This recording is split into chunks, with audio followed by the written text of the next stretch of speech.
গতবার লোকসভা ভোট এই যে 2 বছর আগে হলো, মুর্শিদাবাদে সিপিএম এর 1 নম্বর নেতা দাঁড়িয়েছিল মোহাম্মদ সেলিম, তৃণমূলকে হারিয়ে দিত। তোরা বিজেপির লোকেরা মাঝখানে ভোট কেটে তৃণমূলকে জিতিয়ে দিলি, মোহাম্মদ সেলিম হেরে গেল। তার পাশের সিট বহরমপুর, কংগ্রেসের 1 নম্বর নেতা দাঁড়িয়েছিল অধীর চৌধুরী, লোকসভায় বিরোধী দলনেতা ছিল, তৃণমূলকে হারিয়ে দিত। বিজেপির লোকেরা ভোট কেটে অধীর চৌধুরীকে হারিয়ে দিল, তৃণমূলকে জিতিয়ে দিল। সুতরাং ভোট কাটুয়া বিজেপি আজ প্রথম তা নয়। বিজেপির কাজ হলো পশ্চিমবঙ্গে তৃণমূল কখনো বিপদে পড়বে পড়বে পড়বে পড়বে বুঝলেই তলায় সোফা কুশন নিয়ে হাজির হওয়া, যাতে তৃণমূল আছাড় খেলে ব্যথা বেশি না লাগে কোমরে। এই যে ধরেন 26,000 লোকের চাকরি নেই, চলে গেছে, বা এই যে ধরেন আরজি করের ঘটনা, সব থেকে ক্লাসিক আরজি করের ঘটনা।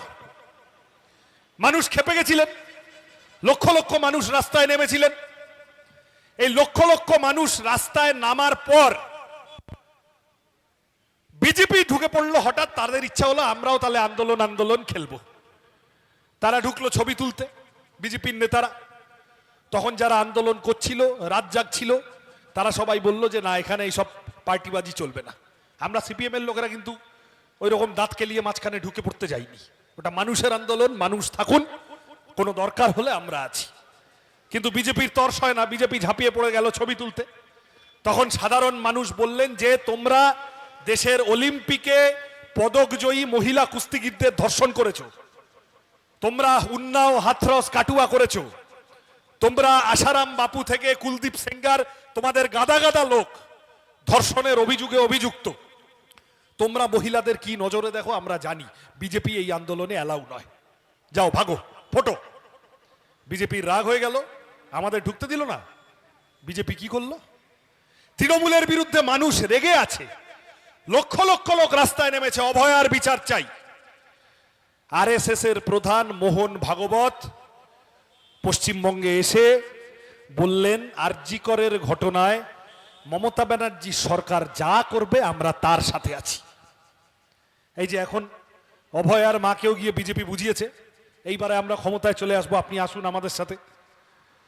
তা আমাকে মিডিয়ার লোকেরা জিজ্ঞাসা করেছিল, আমি বললাম যে অভয়ার মা, তার প্রতি সমস্ত শ্রদ্ধা আছে, সন্তানহারা মা, তাকে নিয়ে একটাও খারাপ কথা আমার বলার কোনো ধৃষ্টতা নেই।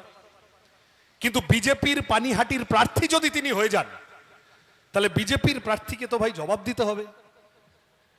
হোম মিনিস্টার, দেশের স্বরাষ্ট্রমন্ত্রী অমিত শাহর সাথে এতবার দেখা করার চেষ্টা করলেন অভয়ার মা বাবা, অমিত শাহ টাইম দিল না কেন? কেন আরএসএস এর প্রধান এসে এই রাজ্যে বলে গেল যা করবে তৃণমূলের সরকার আমরা তার সাথে আছি? ওই যে আরজিকর হাসপাতালের মাথা লোকটা ছিল, অ্যারেস্ট হলো, কি নাম, কি ঘোষ, সন্দীপ ঘোষ।